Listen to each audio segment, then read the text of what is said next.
ఇంటి వంటలు. ఈరోజు మనం చేయబోయే రెసిపీ ఏంటంటే టమాటా పప్పు. టమాటా ఇలా ఉడకబెట్టుకోవాలి. పచ్చిమిర్చి, టమాటా, చింతపండు వేసి ఉడకబెట్టిన తర్వాత మనము కొంచెం సేపు ఆగి ఇలా కట్ చేసుకోవాలి. వంకాయ, వెల్లుల్లి, కరివేపాకు వేసి 2 స్పూన్ల నూనె పోసి తాలింపు గిన్నెలు వేసుకోవాలి. జీలకర్ర, ఆవాలు,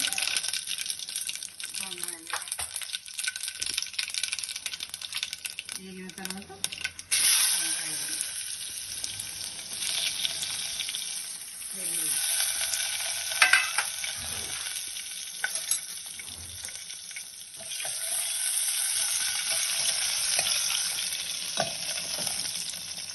ఎంత బాగుంటుందో చూడండి. ఇది పప్పు సాంబార్ లాగా టమాటా వేసి వంకాయ ఫ్రై చేసుకుని వంకాయలు,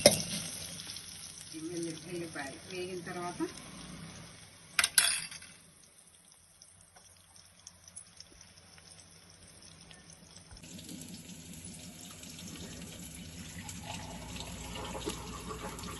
పప్పు వేసి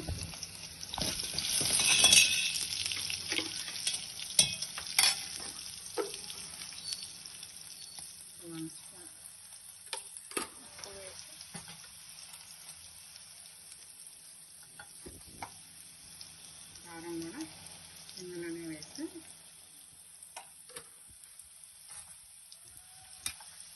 ఇలా చేసి చూడండి. ఒక్కటి వేసుకొని ఇందులో కొన్ని వాటర్ వేసి బాగా మరగలేదు. కరివేపాకు వేసి మరుగుతూ ఉంటుంది. ఇప్పుడు మనం ఇక్కడ ఉన్నది గుడ్డు వేసుకొని అందులో వేసేయాలి.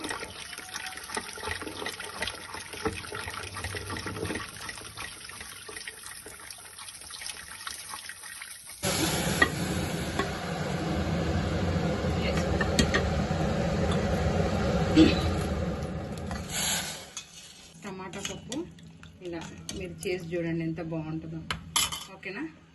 గుమగుమలాడే టమాటా పప్పు ఫ్రెండ్స్, ఇలా ఉంటుంది టమాటా పప్పు. ట్రై చేసి చూడండి, బాగుంటుంది. పప్పుచారు అంచుకో క్యాప్సికమ్ ఫ్రై చేసుకోవాలి, బాగుంటుంది. 2 క్యాప్సికమ్ తీసుకున్నాను, ఒక చిన్న ఉల్లిపాయ, తర్వాత 2 స్పూన్ల ఆయిల్ పోసి కొంచెం జీలకర్ర ఒకటే వేయాలండి, బాగుంటుంది.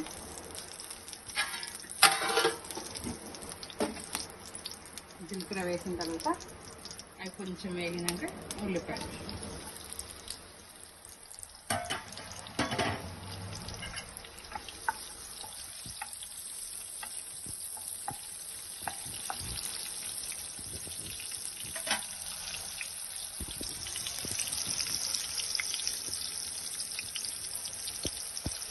ఇవి మగ్గిన తర్వాత మళ్ళీ ఒకసారి వేసుకుని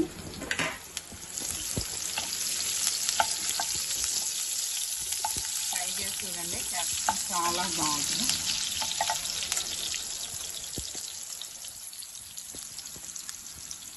క్యాప్సికమ్ హెల్త్కి మంచిదండి.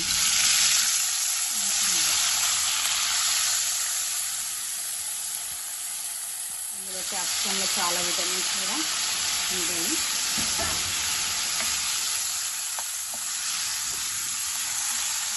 కొంచెం క్యాప్సికమ్ అయిన తర్వాత మూత పెట్టేస్తాను 2 మినిట్స్.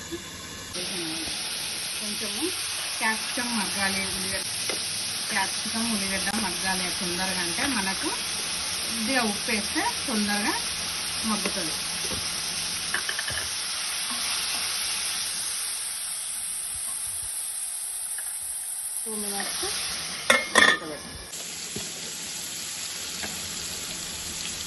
కొంచెం పప్పు,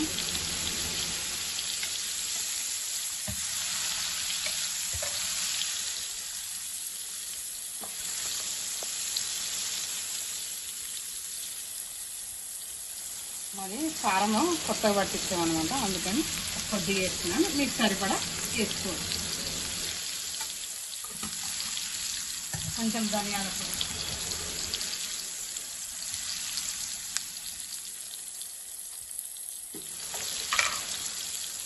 ఒక స్పూన్ ధనియాల పొడి వేస్తే అంతే.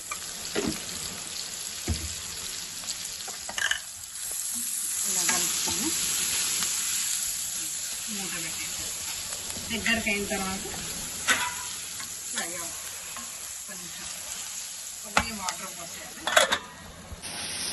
ఇలా దగ్గరికి అయిన తర్వాత పొయ్యి ఆఫ్ చేసేసుకొని మనము ఒక దాంట్లో సర్వ్ చేసుకోవాలి. మనకి ఇష్టం ఉంటే కొబ్బరి పొడి అయినా వేసుకోవచ్చు, మన ఆప్షన్ అది.